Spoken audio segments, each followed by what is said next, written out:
Esta es la parte México-Guatemala, hasta ese punto es la más larga, ¿no? Esta frontera nace de un proceso conflictivo desde principios del siglo XIX,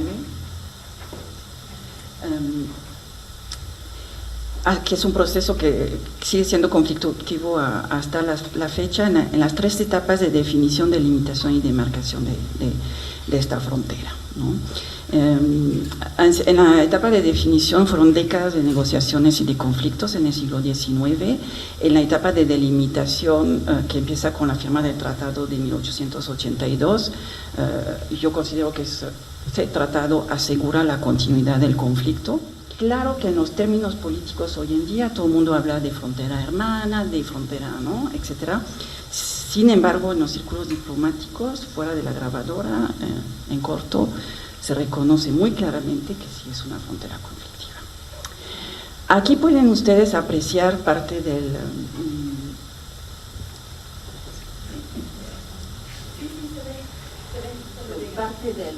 problema.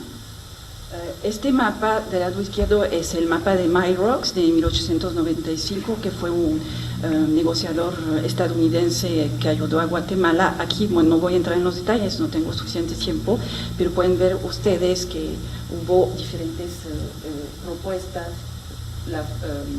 de delimitación de la frontera, y obviamente Guatemala quedó desfavorecido por lo que se acordó.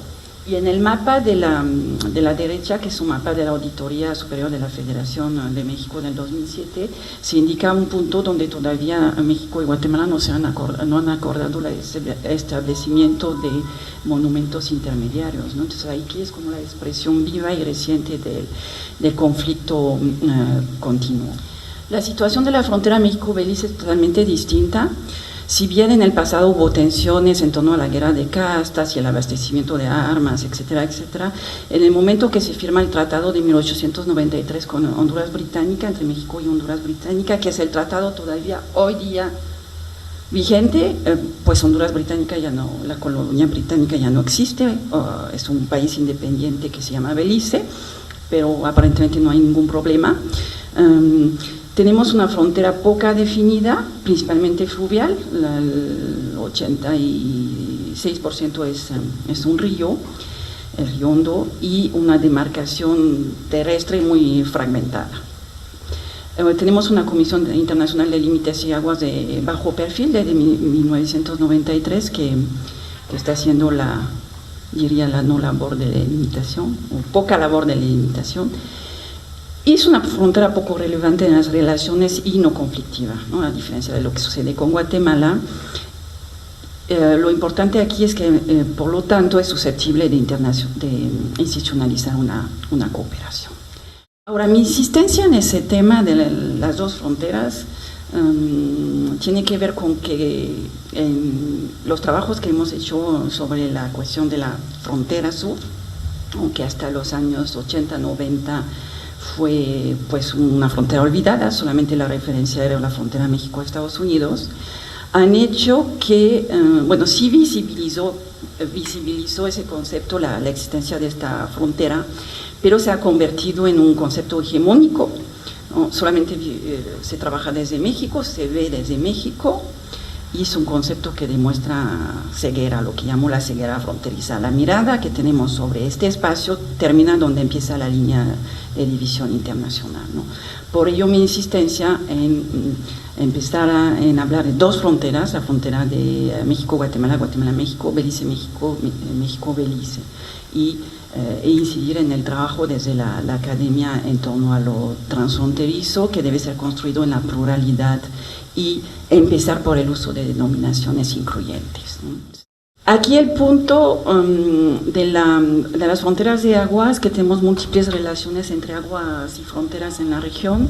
Tenemos tres ríos internacionales: el río Suchiate en el Pacífico, el río Usumacinta, que nace en Guatemala y desemboca en el Golfo de México, y el río Hondo, que nace en Guatemala y forma la frontera entre México y Belice.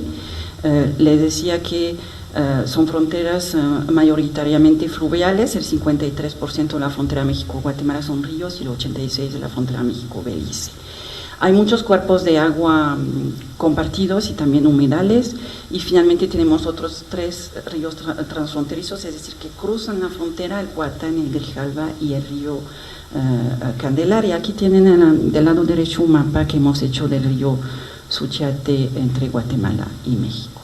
De análisis, la noción de fronteras de agua permite observar, por un lado, la rigidez de la frontera política, y su carácter de fijación de la soberanía nacional, aunque problemática, pero no voy a desarrollar eso en este momento, y por el otro lado, la fluidez de los recursos hídricos, transforman las fronteras en espacio de contacto y movilidad. Entonces, el concepto de fronteras de agua permite apreciar esa dualidad del concepto de frontera. En esta foto estamos en un punto del río Hondo, Francisco Botes, donde es el segundo punto de mayor contrabando en esta frontera, que tiene una característica bastante diferente de la frontera México-Guatemala en términos de movimientos. Hay muy pocos movimientos en comparación. El agua es un vehículo y un factor de intercambios transfronterizos en la zona, ¿no? Y es aquí donde nos encontramos en la encrucijada entre rigidez de la frontera política y fluidez del agua. Hay usos humanos y cotidianos del agua, hay transportes de personas y mercancías, ¿no? Entonces es un elemento de intercambios importantes. Y dado la carencia de servicios, de acceso a los servicios de agua entubada y saneamiento, también hay las relaciones transfronterizas locales en torno al agua. Con eso llego a mi tercer punto. La cooperación que tenemos hoy en día en ambas fronteras es una cooperación a pesar de, en lugar de y en contra de los estados, ¿no? No hay tratados de agua entre México y Guatemala, tampoco entre México y Belice, ni hablar de lo trinacional, obviamente es mucho más complejo. No hay acuerdos sobre distribución, no hay un mapa de cuencas transfronterizas acordado por los estados. Se dice que eso se debe a que hay mucha agua. A veces es cierto, a veces no es tan cierto. Se dice que eso se debe que no hay una potencia hegemónica, ¿no? En comparación con lo que sucede con Estados Unidos, donde pues hay que hacer la cooperación un poco a fuerzas. Y se dice desde el punto de vista mexicano que no se puede porque las debilidades legales e institucionales de Belice y de Guatemala no lo permiten. En Guatemala no hay ley de aguas, las competencias en materia de gestión de recursos hídricos están dispersas en 20 y tantas instituciones. Belice tiene una ley reciente, un Water Act, pero es un caos institucional muy claro, etcétera, etcétera. Pero lo importante es de mencionar es que tampoco hay interés del gobierno mexicano por la cooperación en estos temas, ¿no? Con Guatemala propongo hablar de no cooperación institucionalizada. Les decía hace rato, el Tratado de Límites, desde un análisis desde el institucionalismo histórico, es el que desde mi punto de vista institucionaliza el conflicto fronterizo y abre una imposibilidad de cooperación en los temas de agua. Tenemos un desinterés mexicano muy claro y un boicot sistemático de las iniciativas transfronterizas.